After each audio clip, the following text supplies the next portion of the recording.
Say, kids, what time is it? We are doing the work of pathetic, lazy morons. So I think we did it, guys. We decided on a name. Where are we? One, as Joe said, one that Mike didn't hate. Yeah, for our streaming For our stream review show. show, for our actually, documentary review We show. actually tried a couple other ones, but they're already taken. We just, that's what That was really what happened. The one that's not taken. The one that was not taken, Dark Side of the Stream. Dark Side of the Stream. I'm surprised that's not taken. Well, actually. now it is taken. Boom, It's ours. sucker! Yeah. Trademark, we got copyrighted. it. We will sue you with We our will. team of lawyers. Yeah. Or at least with our Dewey Howland one Cheatham. good leg. It's like we hired, if like last week we talked about the Unsolved Mysteries thing, the lawyer for the family of that woman in Missouri. Did you ever see that lawyer with that big giant beard? Yeah. And I was like, man, if I ever have illegal trouble, I'm going That's the after guy. that guy. Yeah, he's the guy. Gangster. Workers' comp, Morrison, Webster, and Carlton. Any kind of legal trouble, defense attorney, I'm going with the dude with the beard. He's going to get me out all the time. So, welcome to our second episode of Dark Side of the Stream. As always, we discuss a show we've streamed together. And we encourage you to watch it in advance. We did. So you can. Last week, we told you we were going to watch Fear City. Which was Mike's recommendation, and this was a good one. Thank you. This one was an easy watch, 3 episodes, really well done. And I watched tons of those mob gangster documentaries from back in the day. This had stuff that I never knew went on. There's some very cool insights with former mob guys that are grown now, former feds that are grown now, and their side, each side of the story was great. I thought it was really well done. I'm glad you like it. What'd you think, Joe? I liked it, but I found it wanting.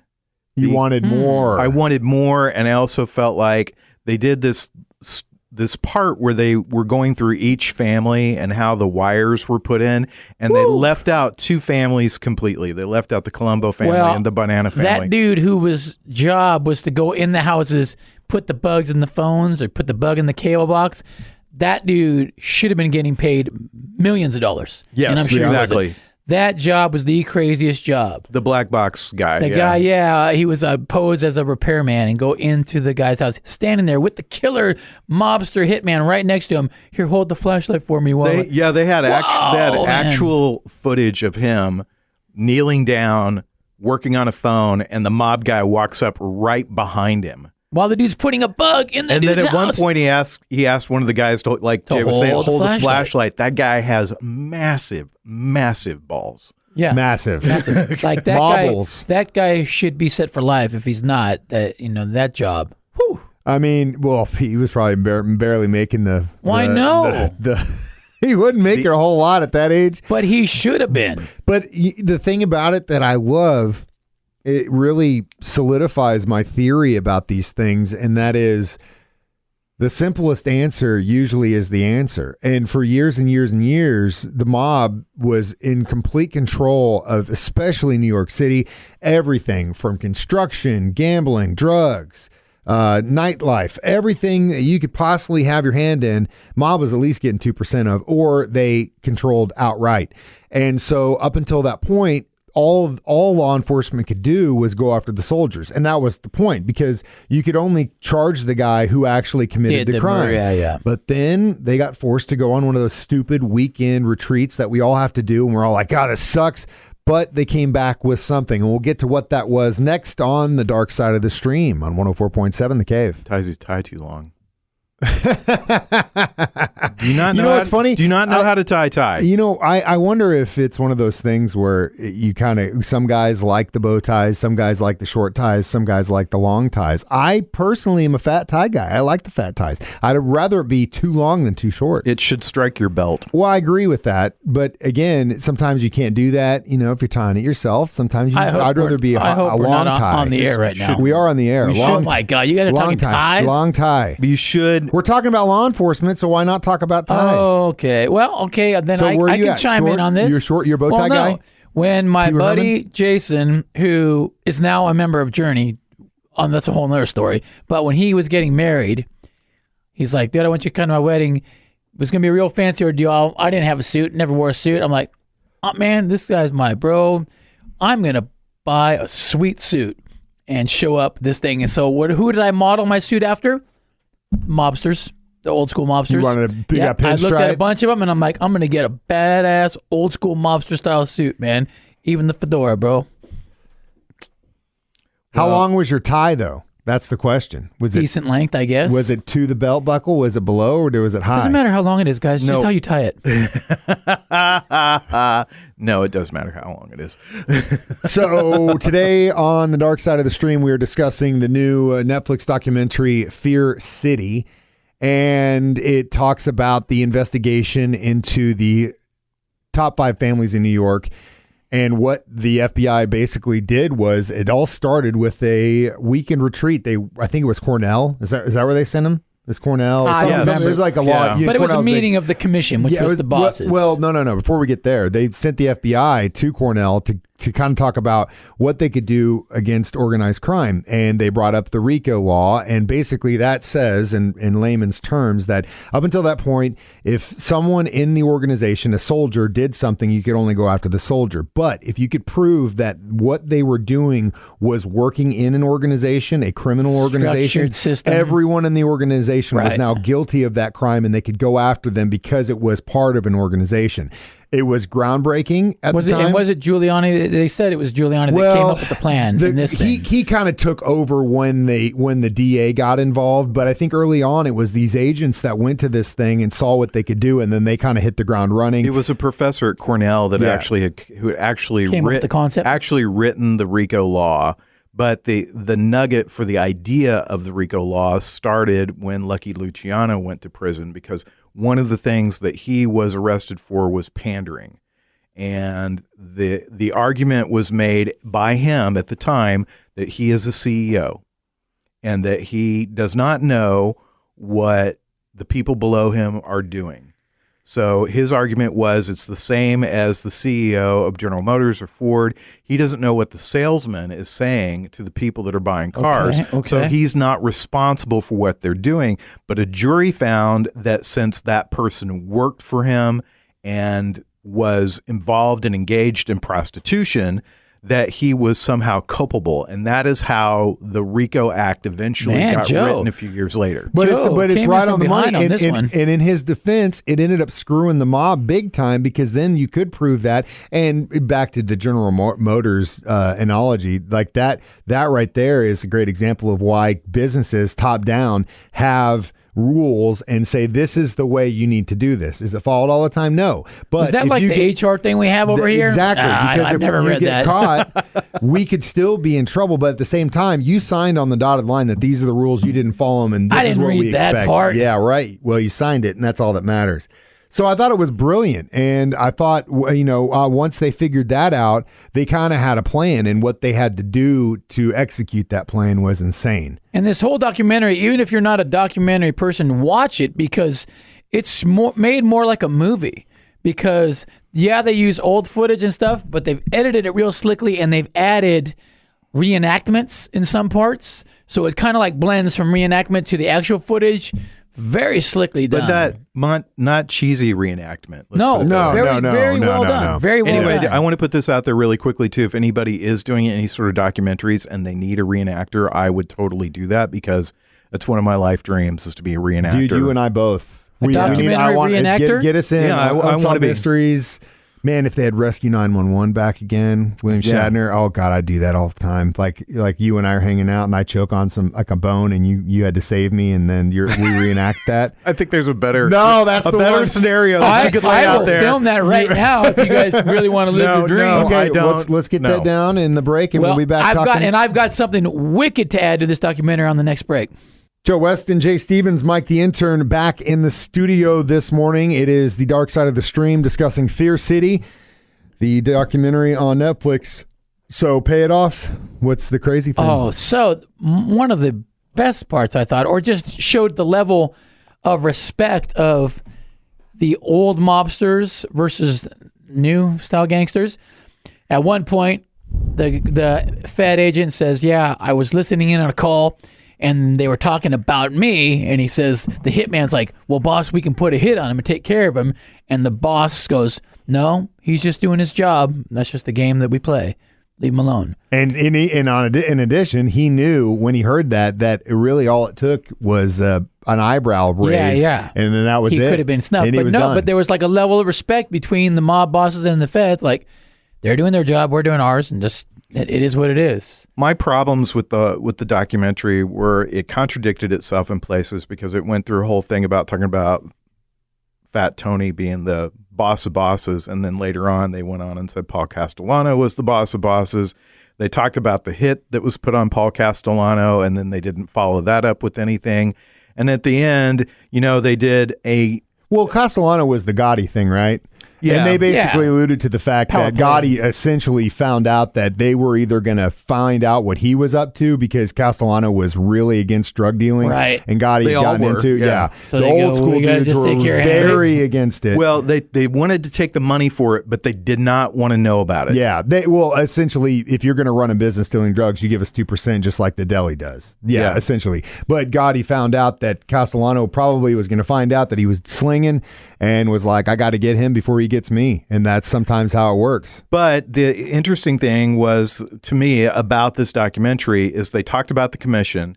They talked about how there was this organized group, and that's how they basically got these guys, that they worked together as CEOs of their own families, and they would meet and they would make decisions. And one of the decisions that had to be made had to get approval from the commission is a hit on a boss. And they didn't talk about if Gotti, and I assume that he didn't get permission. He went rogue, yeah. Yeah, he went rogue.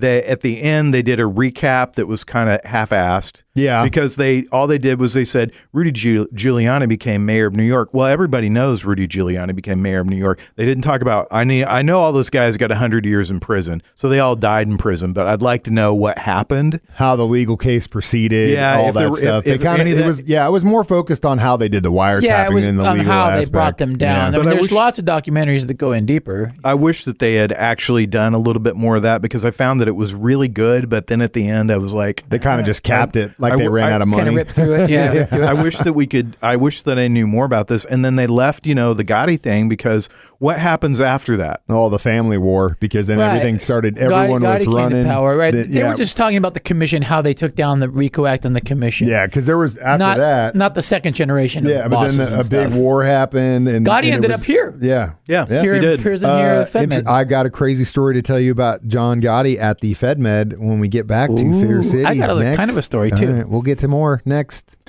What is this show called? Dark Side of the Stream. All right, yeah. So it goes. 104.7 Mike the Intern, Joe Westen, Jay Stevens in the studio. Our exciting conclusion of our discussion of Fear City. Now, before I pay off that tease, what's the next show we're going to watch, guys? Oh, man. We should have talked about this in advance. Well, I know, but we need to figure it out so we can tell people what to watch for the next one. Something on that's not going to kill me that we could watch? We should start doing it like we do Rated Apart Wednesday. Each week, one of us picks. Take a turn. So I win. It's up to you two. You guys pick it out. Is there something you want to watch? Joe, I will defer to you, and because I have a whole bunch. I'm not a documentary guy. I'm not that I'm going to deep into say it like you guys. I'm going to say Searching for Sugar Man. You want to watch? Okay, cool. I've seen it. I'll watch it again. Searching for Sugar Man. Yeah, I'll watch it again. People at home, watch Searching for Sugar Man. It's an amazing, feel-good documentary. You won't believe the story. It's awesome. Yeah, it is. And it's music related. Yeah, have you seen it, Joe? No, I have not seen Well, then it. You'll really like Joe, it. It's You'll really like really it. a good feel. It's an amazing story. I've heard a lot about it. I've heard Rodrigo's music, so I knew nothing about the guy, so yeah, it's a good story. Nonetheless, it's a really good story. So that's what you need to watch for next week. But we are to the exciting conclusion of our discussion of Fear City, how the FBI took on the top families in New York. As I was saying, a good friend of mine's dad was an oncologist here in town and did a lot of cancer-related surgeries. And a lot of the times, if someone is in FedMed, they've got something pretty serious like cancer. He's the guy. And if they have to do surgeries and stuff, some of the times they don't know who. They just say, you got this type of surgery, you need to come over here at this time, do it. Yes. And so he had one scheduled and looked down, and it was Gotti. And he's working on him. Wow. Had no idea. Oh, wow. Yeah, crazy, huh? His kids, I know, Liz used to say that she worked at a cocktail waitress at a high-end martini spot here in town, and when Gotti's kids would come visit, they would come and hang out. They'd all go there. Yeah. Man. Spit game at her, Yeah, well, hey, it is what it is. You live by the sword, you die by the sword, and it's... It is amazing, though, that the kids of all these mobsters, like, it's all cool now. There's no. It's still that macho mentality of this is the guy. We don't mess with their family. We don't mess with their wives. Nothing like that. It's this guy, so it carries down where the kids are all pretty open about who their parents were, and there's no like hits coming after them. No. Your dad ratted. Well, and there's also a code. And even the guys that ratted, they're not like guys that flipped. To get lighter sentences. And it goes back to why the commission in itself existed. You start to, if you're in that business as a mobster, you really want to take care of each other because despite family differences, because you're in it together. And you've got that to fight the government and law enforcement. And if you start fighting each other, you're just going to make things worse and cannibalize each other. So eventually, which is kind of what the new gangs and stuff do. Which eventually you have to make the decision. We have to look beyond this so we can defeat the common enemy here. So and also works with law enforcement too, and why they work together to take these guys down. Well, that all started with, again, Luciano. And, it started because he was a guy, he was really the guy that laid out the roadmap for this, he and Meyer Lansky. And the mafia part of it was not something that he was overly interested in. He was more interested in creating this overreaching corporate crime empire. And so Meyer Lansky couldn't be in the mafia. He was Jewish. He wasn't from Italy. And same with Bugsy Siegel. They were Jewish mobsters. And what they wanted to do was create this corporate business that they were going to be involved in. And that's why he killed the old Mustache Pete's, as they were called. Mm-hmm. That's why he started that whole process. So the mafia part of it had very little interest to him. And he was a CEO sort of type of guy, and I've always been interested in that and how the creation of the commission and the creation of this corporate business. Do you think it was also a little anti-government? Like, we're gonna run our own thing, big time. We're not doing the income tax thing. We're not doing your crap rules, big time. Which I can get on board with that concept, of the income tax. The government, this overreaching thing, I can get on board with that concept. So there's some aspects of it where you can't look at it all and goes, that was 100% bad. Yeah, there was bad aspects, but I feel that there was probably some good intentions in there to protect their people. Well, and their but again, it goes back to in the beginning of it, you got all these immigrant families that are running businesses, and the mob was hurting them by taking 2%. And if they didn't have the money, they'd break arms, break legs, and it's again immigrants hurting immigrants. That's exactly what I saw, especially when you got into the 80s and the whole construction boom and all this stuff. Everything that was built in that city went through the mob. Crazy. They had a piece of it. Consider for a second who was building buildings in New York City in the 80s. So it's one of those things where it's like you're hurting your own. At a certain point, I get where you're coming from, but if the take is against these mom and pop owned businesses and construction companies that are, blue collar workers that are immigrants, and you are from immigrant families, whether it's Sicily, Italy, or anywhere, why would you go after your own people? The easiest to feed upon. I know exactly, and they also are familiar with the whole system of the mafia. Because it's ancient, it's old, it's something that's existed for a long time, and these guys, Luciano and the guys who came after him, they took it just to the next level. And one of the things that amazed me about the show is that you listen to these guys talk, and you go, if you just listen to them talk, because they use the F word about every other word. Oh yeah, and you would think, oh, these guys aren't very smart, but they were very intelligent. Oh God, the way that they some of the schemes that they had, the way they like the gas scheme. Oh yeah, using the gas scheme. Well, and the monopoly thing. Yeah. Basically, it's a monopoly on the concrete business because they that's what they had. They had a monopoly. They took turns bidding these high jobs. They would overbid the job. Then one guy would underbid, which was still a high bid, and then he'd get it. Yeah, and he'd get it, and they took turns doing it, and nobody else was allowed in. That's a brilliant plan. They said the FBI was first to admit they had no idea how that gas scheme was working. They knew it was something, but they couldn't pinpoint it. And again, they might be street tough dudes, but a lot of them were very intelligent guys. But the thing that kills me about all of it is it was never enough.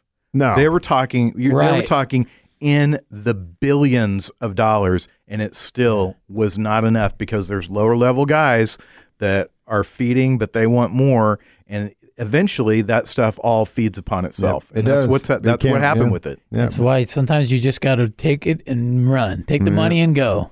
Well, it seems like we've done enough crime for the last couple of weeks. The next one, we're going to do a feel-good story suggested by Jay, Searching for Sugar Man. Amazing tale. Guys, we made it through. Next week. We'll see you next week. Dark Side of the Stream. Hopefully we won't get hit.